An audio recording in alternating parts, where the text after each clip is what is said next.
Howdy, it is Thursday, September 19th, 2024. I have no idea how we're at the near end of this week already. Actually, I do. It's what I guess happens when you have things like eclipses going off. And I thought I would take you on my walk. I'm out at Morristown Baird. My niece is in practicing, and I figured I might as well take advantage of this beautiful sky and showing it to you on my walk and just talk about what's going on my mind and wondering how things are going in your world with this eclipse energy going on. So I thought I would just talk about what eclipses are about again, because I think that's always helpful.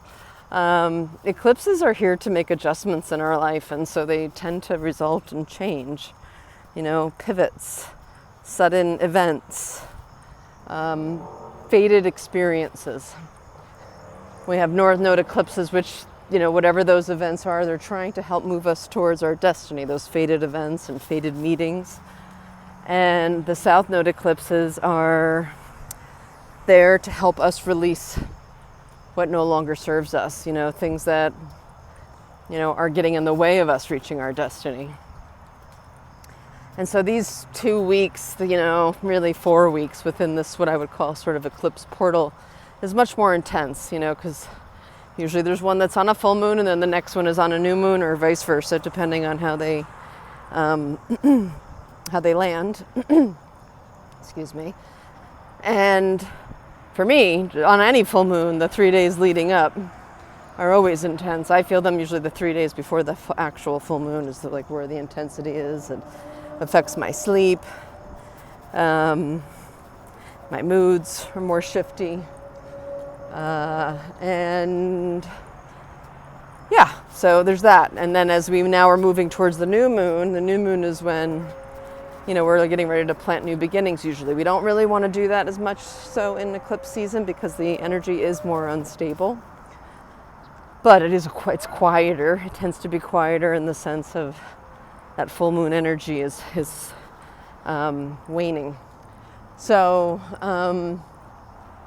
with that said, we have another South Node eclipse coming. And I know for me, anticipatory because it's going to be right between my North Node, which is my destiny point, and my Pluto.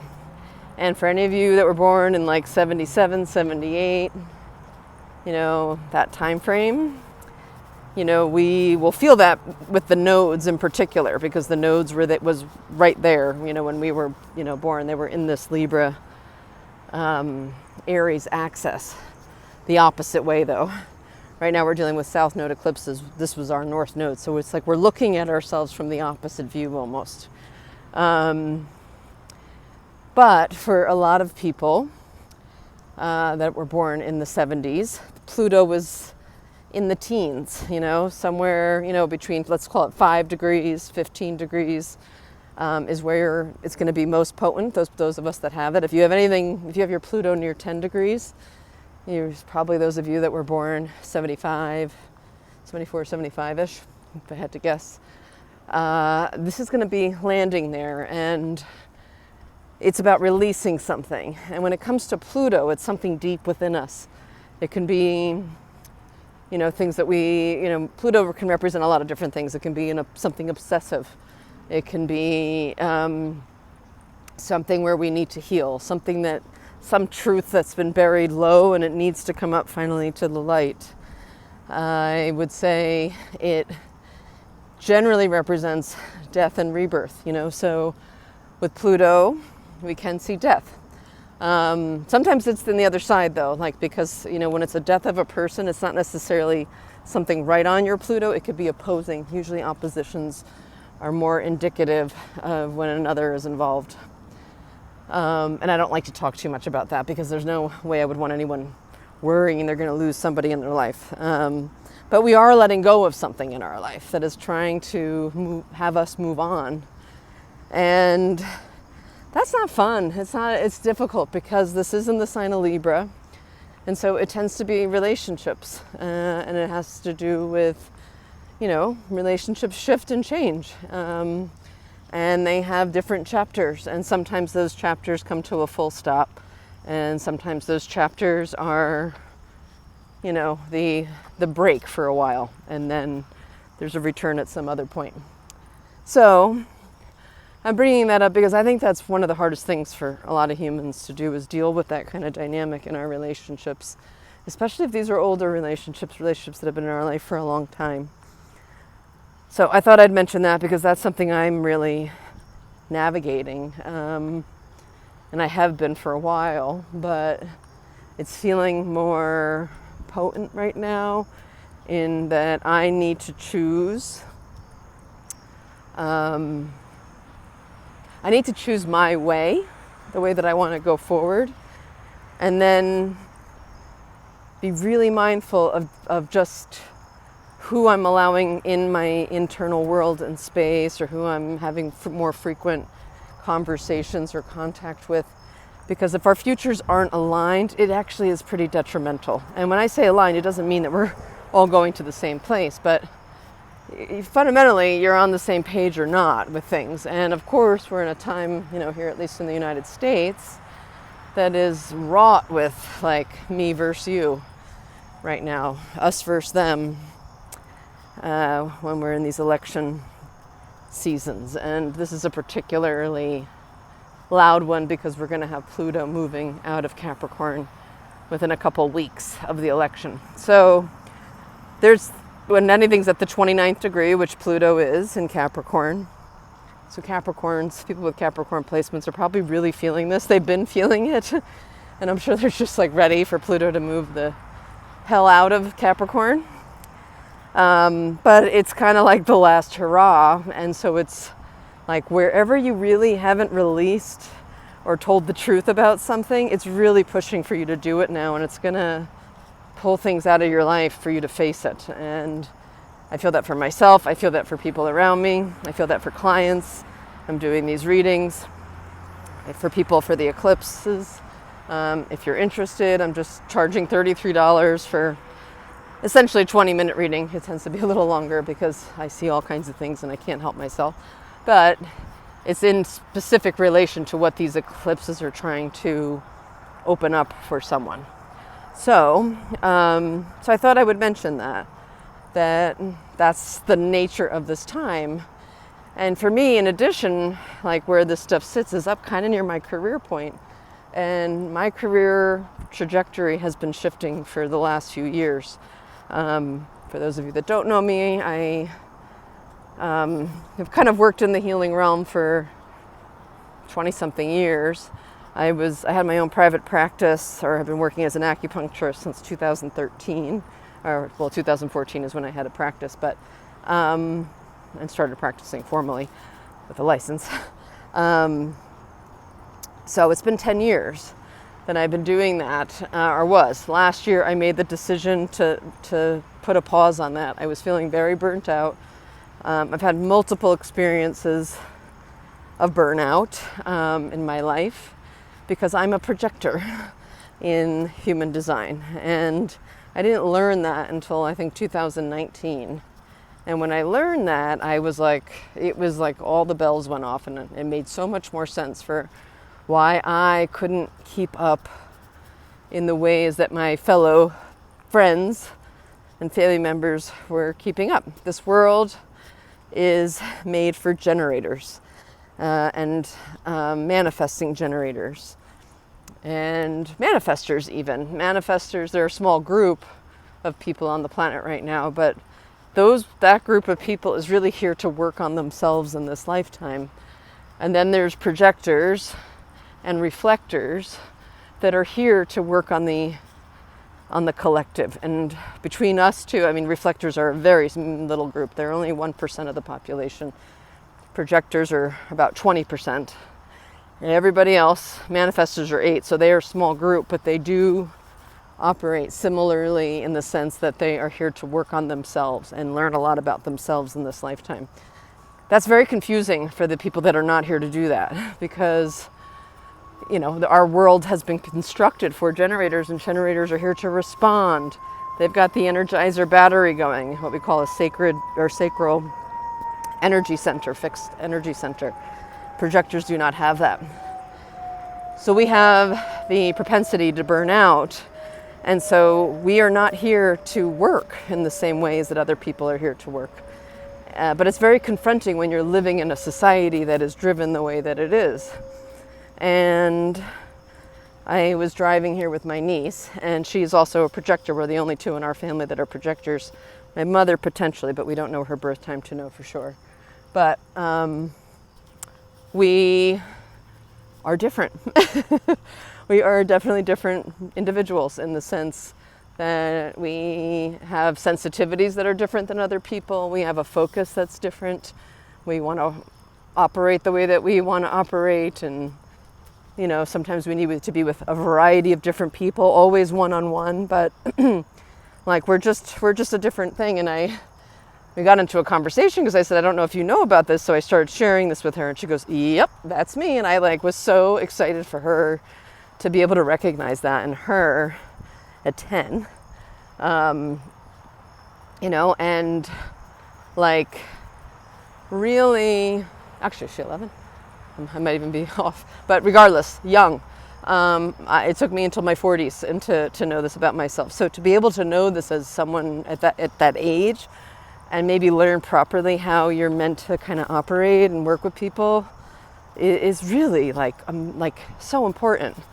And it was one of the things I loved talking to my clients and patients about, because they have a lot of my patients have kids that are projectors and reflectors even, which are very rare. But you know, it's very hard for a parent to know how to parent that type of child when they are a generator and they're in a world that's going like this, and their kid isn't kind of going along, falling behind, resistant, whatever the case may be. So anyway, I say all that to say that I need to sometimes be reminded myself consistently that I'm a projector. Not as an excuse, but I do have to pay attention because I will burn out. And so when I gave up my practice about a year ago now, I can't believe it's been a year. I was in Ireland for 4 months after having spent the previous spring there. And it was because I really needed space. And that's a big thing for projectors. They need a lot of space and time and slow movement.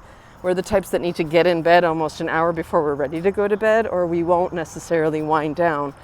We have a lot of open energy centers, which means we pick up on everything that's going on with other people because we're here to do that. We're here to work with other people. We're here to guide people. We're here to guide people into this new world that we're going into. But we're different, and we see things differently. We see things from a much bigger, eagle eye view. So don't put me in the details, because it's gonna be hard. You're gonna be so frustrated with me. But you want to know what's going on, a bigger picture of something and perspective, I'm your girl. And that's what projectors are here to do. They will be able to provide that for you. And so I'm saying this to you because this is why I fundamentally realized I needed to shift the way that I was doing my work, because as much as I would love the experience of people coming into my practice all disgruntled and angry or whatever was going on with them that day, we would have this discussion, which generally made them feel better before they even got on the table, because that's something that a projector is good at. They can penetrate particularly into the heart of generators and feel what's actually going on with them and guide them really well. And then basically acupuncture was always this thing they would say was like the cherry on top. And so then they would just feel like they'd be blissed out when they left. And I loved that. There's nothing, as when I was a yoga teacher, I loved that feeling of people came in looking like this, and then by the time they left, they were standing taller and feeling more open and awake and alert and consolidated.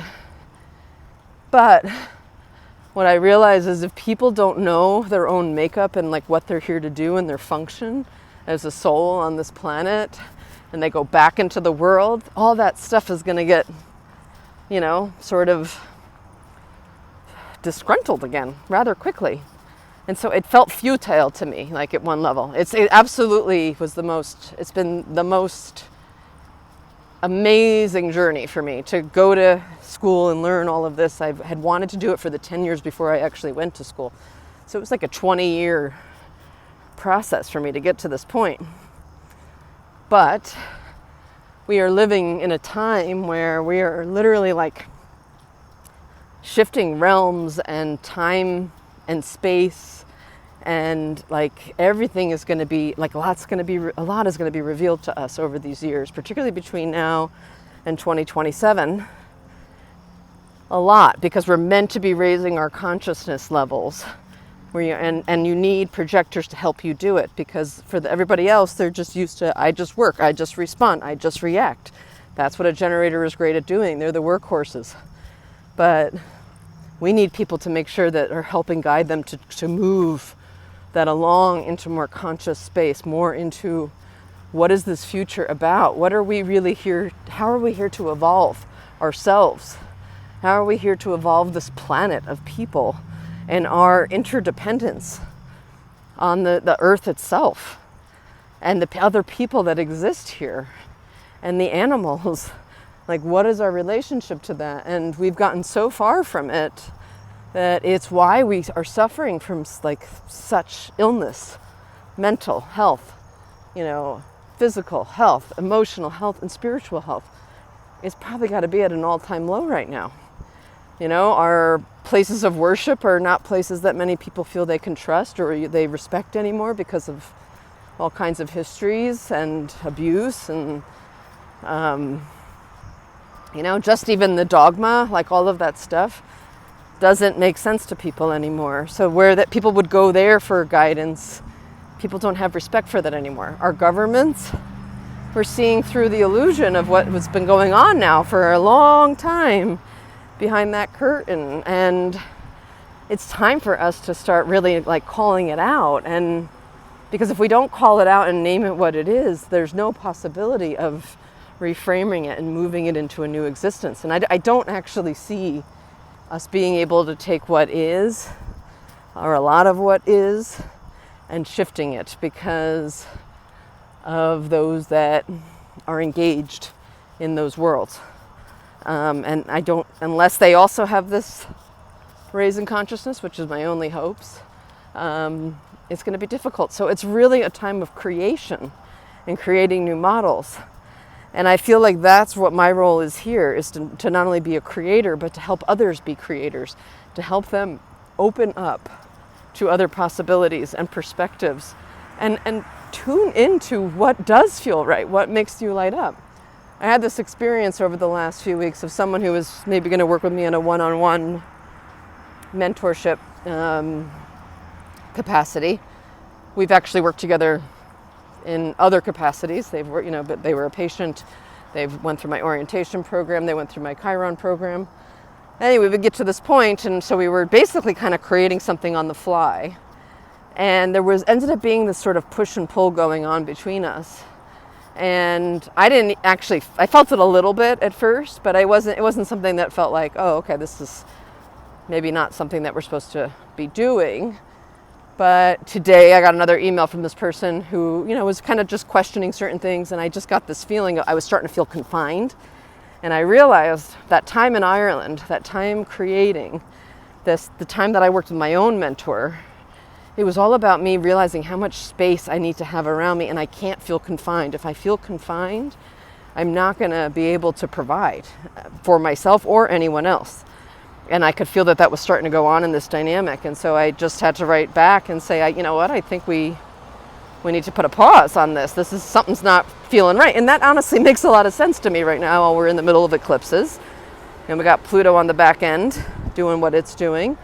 And I got a whole bunch of stuff otherwise going off in my chart, as does this person. So it just may mean this is not the right time. And I loved this, even though the exchanges at some level could be a little frustrating because you can almost feel misunderstood or like something's not right.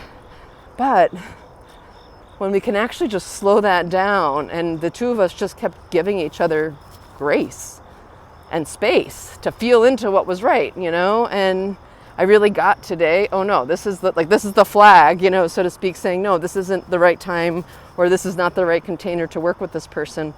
And it's not about me, or her in, like something's wrong in one of those capacities. It just means it's not the right thing for right now. And to just like release that. And so when I wrote that email right before I got in the car to pick up my niece, and I actually can breathe a little deeper. And I bet she can too, because if I'm feeling it, she's feeling it. She was already feeling it. We were both, we both have addressed it and brought it up.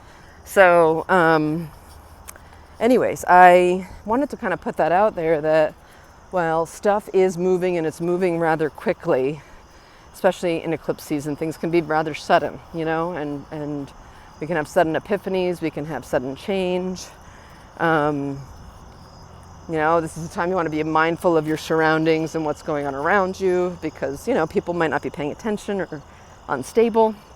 My niece was saying, like, just in class today, like it was a delivery guy that came to the school, but for whatever reason, he came to like the shop or tech class or whatever and was like banging on the window, and it freaked everybody out. And so like, that's like a little bit of an example where we're all feeling a little unstable. And then something like that, which is, not a big deal. Someone went to the wrong door, but it's going to startle kids who are not used to having, some adult, as she said, he looked kind of scrappy. So, they just didn't have, they were making up in their mind what this might have been. And, it can be kind of disarming. So it's time to, times like this, that it is really good to just like get out for the walk, get out for some deeper breaths, see nature. Remember nature. Nature is consistent through all this, thankfully. That's the one way that I survive, is that I can look out at how nature is operating. Every night these crickets are out, as you can hear them maybe. The moon will be up shortly. The sun just went down. These things happen every day, and that rhythm, is what solidifies and grounds me in times like this, and reminds me what my role is, and also what I've learned, and that I don't want to turn my back on. And it may mean I need to let go of things, and I may need to let go of people, and I may, not sign that client, or I may not make that money that way or whatever. But like, that's not what's important. What's important is honoring oneself and honoring the other that's in front of us and helping each other through this. And it just shifted the whole thing for me. Like, where even if we decide next week, okay, let's try again, and we look at creating from a different place, the point was that we gave each other the space between here and then. I feel like we were almost forcing something, and I would look and see where that might be going on in your life, like where there's resistance to accept what is, or give some space to something that needs the space. Because sometimes when two people are, coming together, often to try to discuss it or figure it out, or you did this wrong, or I did, whatever, it can degrade the relationship even more. And we're here to teach each other, even when it's hard. So I thought I would say that, because this is, like I said, in Libra, so we can be releasing some of our people-pleasing tendencies. We can be releasing some of our codependent tendencies. We could be releasing the way we tend to look at justice issues, and rather than being the aggressive Aries coming out, we're trying to create harmony. Like, that's what Libra's about. Libra is ruled by Venus, and it's about relationships and creating harmony with each other. But the only way to do that is to know oneself, Aries, know what we need. And if we don't know what we need, we're going to keep showing up into relationships in ways that are not just going to trigger other people and, cause a lot of disgruntledness, but,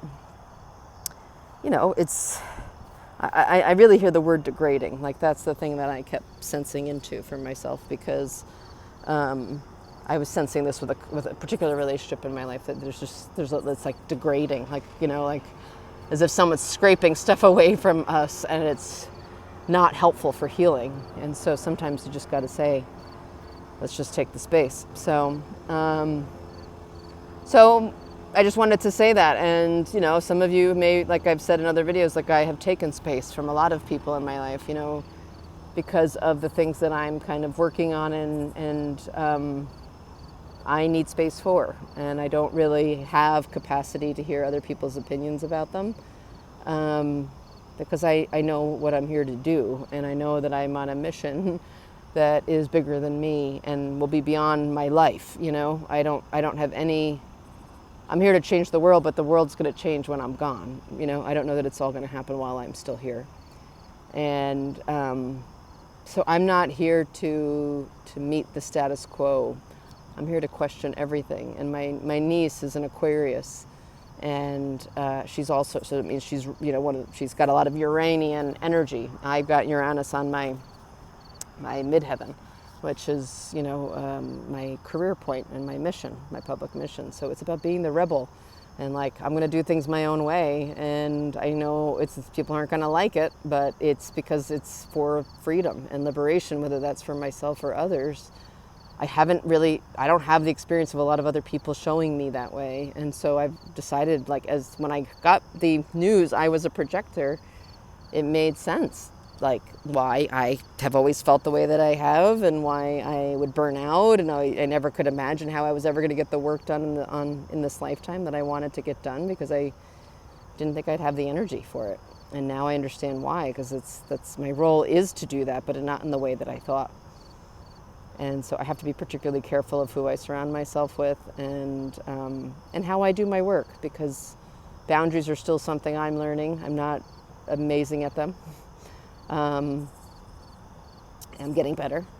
Ireland helped. And so that was the last thing I was going to say about space, is that it's really good sometimes to just give yourself space. So, and go to different places, bring yourself to different environments so you can experience different parts of yourself.